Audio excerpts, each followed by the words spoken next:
Mahigit 1 milyong pisong halaga ng iligal na droga nasabat sa isang lalaki sa Quezon City. Si Vel Custodio sa detalye.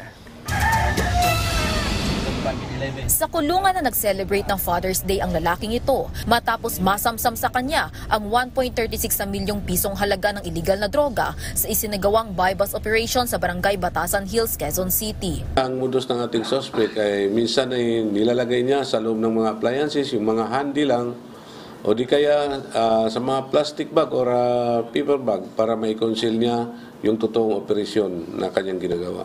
Depende rin minsan kasi kung saan ang napag-usapan nila, sa bahay, pero mas madalas may meeting place talaga.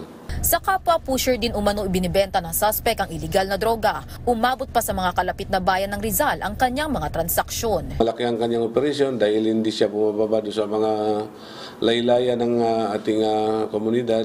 Sa mga street level poser lang talaga siya nagbibigay. Kumpiskado sa suspect ang 200 gramo na shabu, 8,000 pesos buy-bust money, cellphone at bag.